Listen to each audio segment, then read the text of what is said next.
Welcome back! We made it! Now, that does mark the end of the special program, but we know that was a lot of information. It feels kind of impossible to take it all in at once, and I doubt I'm alone in feeling a bit overwhelmed. Yeah, the special program team thought that might be the case. So, that brings us to our second job here today. In this segment, we'll go over the main takeaways from today's special program, so travelers have a quick and concise overview of what to expect in version Luna 1. All right, I'm ready to summarize. Okay, let's start with Nod-Krai itself. Right. So, like the devs mentioned, Nod-Krai lies on the edge of Teyvat and is more susceptible to abyssal invasion because of it. In fact, the whole region was once a wasteland because of these clashes with the abyss. But the merchants of Nod-Krai chose to rebuild from the ruins, and that is how Nasha Town came to be, which should be the first place travelers end up after venturing into Nod-Krai. And just like we talked about at the beginning of the program, the moon is a major aspect of the song of the Welkin Moon as a whole. Under the influence of the moonlight, Nod-Krai is filled with an ancient kind of elemental energy known as Kuvaki. Yeah, and it looks like this power is indispensable to almost every facet of life in Nod-Krai. That's right, and some people can even wield Kuvaki for themselves. These characters have moon wheels, which are different from visions because their power comes from Teyvat's 3 moons. Pretty cool. And, with the power of Kuvaki, certain Nod-Krai characters can trigger unique lunar reactions. Exactly. Enefa introduced Lunar Charged in version 5.8, and Lauma will introduce another new reaction, Lunar Bloom. That's right. Lauma is the moon chanter of the Frost Moon Scions, which does make her a very important figure in the tribe. She's the one her people look to for leadership and guidance. As for her abilities, she can communicate with animals and transform into a deer. Plus, in combat, her Dendro Moon Wheel allows her to convert bloom reactions into lunar bloom reactions. Her elemental skill can decrease enemies' Dendro and Hydro resistance. Holding her skill consumes Verdant Dew, which is created when team members trigger lunar bloom reactions, and grants her stacks of Moonsong. Then, with her elemental burst, Lauma consumes her stacks of Moonsong to increase bloom reaction damage. Sounds like she's a great support for Lunar Bloom teams. Next, let's take a quick look at Flint's. In terms of first impressions, Flint's comes off as a polite, dignified Lightkeeper with an almost aristocratic air to him. Of course, as a member of the Lightkeepers, Flint's fights for the safety of Nod-Krai, using the ancient power of his lantern to fend off the wild hunt. In battle, Flint's elemental skill infuses his normal attacks with electro damage that cannot be overridden. Casting his skill again will trigger a special elemental burst that deals lunar charge damage to enemies.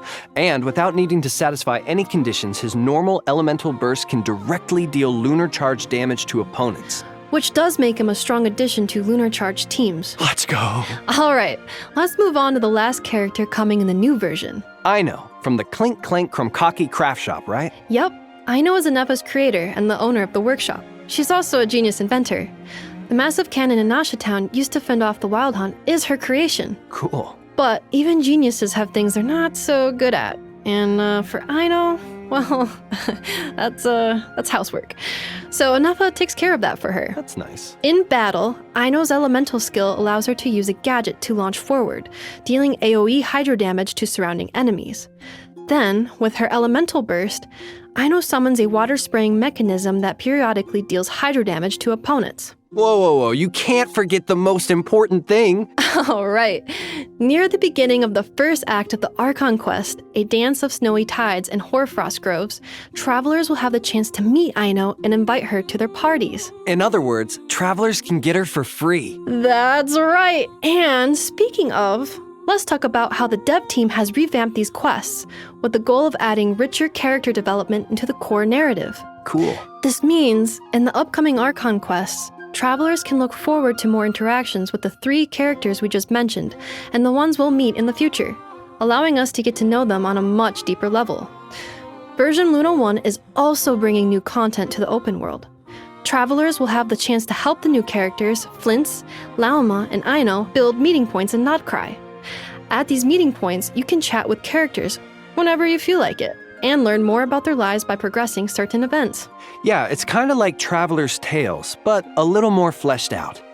Now, the Damselette is another highly anticipated character, I'm sure many travelers have already picked up on her close connection to the moon. And travelers will get to meet her very soon. After venturing to Hisi Island in the upcoming Archon quest, travelers will encounter the damselette at a special time and place. In this place, you can chat with her, accept commissions from her, and receive her gifts. Definitely something to look forward to. Now, let's give a quick refresher on the upcoming event wishes. In the first half of version Luna 1, travelers can look forward to event wishes from Lauma and Nahida, as well as a Sumeru-centered chronicled wish banner. And in the second half of the version, we'll have event wishes for Flint's and Yelan. In addition, Aino will receive a drop rate boost on the second half banners, so don't miss out if you're interested. Alright, now let's talk anniversary rewards and system optimizations. Starting with anniversary rewards. Travelers will receive 1,600 Primo Gems in their in-game mailbox, along with a new robot kitten pet, aww, an in-game two-person lounge, and a variety of enhancement materials. There will also be a login event where travelers can earn a total of 10 intertwined fates, along with other rewards like resin and mora by logging in for 7 days in a row. And, of course, travelers will get to choose a standard 5-star character of their choice. And this year, Yume Mizuki will be available as one of the options. There's also the free Aino obtainable through the Archon quest. So, that's 2 new characters travelers can add to their roster for free. And finally, initial top-up bonuses will be reset after the version update. Now, let's check out the optimizations coming in the new version. Let's do it. First up are a few optimizations that should improve the adventuring experience. Adventure XP gained from exploration is being significantly increased. For example, collecting oculi will now grant adventure XP. More tips will be added to characters' trial run stages. Yeah, and there are also a few optimizations geared towards veteran travelers. Starting in version Luna 1, travelers will be able to obtain harvestable materials from the Battle Pass, making it easier to build and level characters. The devs have also expanded the number of team lineups that can be saved, making it easier to have a team ready for any scenario. There's also a big change coming to the artifact system. After obtaining a 3 substat artifact, travelers will be able to check the hidden 4th substat, which should make it a lot easier to decide if an artifact has raising potential. In addition, travelers will now be able to directly consume 40 original resin to claim rewards, and the recipe for crafting condensed resin will now cost 60 original resin. All in all, this should give travelers a break from constant crystal fly farming. Wow. Of course, these are just some of the optimizations coming in version Luna 1. More information will be available across Genshin Impact's official accounts. Next up, let's go over a few perks coming in the new version. First, when a new 5-star character or weapon receives a drop rate boost, the corresponding talent ascension material and weapon ascension material domains will be open every day for the next 7 days. Second, on top of the free standard 5-star, travelers will also receive materials to raise that character to level 60. And here's another major piece of news. In version Luna 1, once a 5-star character reaches their maximum constellation level, additional constellations obtained for them will be converted into Master List Stella Fortuna, which is an item that can be used to raise characters past the level cap to a maximum of level 100. For example, if you have a standard 5-star at C6, you could select the same 5-star from the anniversary event, earn a Master List Stella Fortuna, and use it to strengthen a different character. Plus, travelers who have obtained excess constellations in the past will receive an equal amount of Masterless Stella Fortuna in their in-game mailbox during the new version, which will give certain travelers a chance to start leveling their characters right away. Last but not least, travelers can look forward to a new long-term event in version Luna 1 to temper thyself and travel far. The objective is to reach weekly progress goals by completing daily commissions and spending resin at least 5 days a week across a 12-week period, or the duration of 2 versions.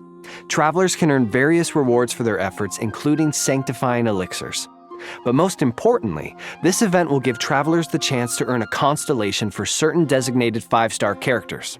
For more detailed information and event guidelines, keep an eye out for future announcements. Of course, we've just scratched the surface of all the exciting content coming in version Luna 1. There's so much more to discover in-game, so be sure to check it out when the update goes live.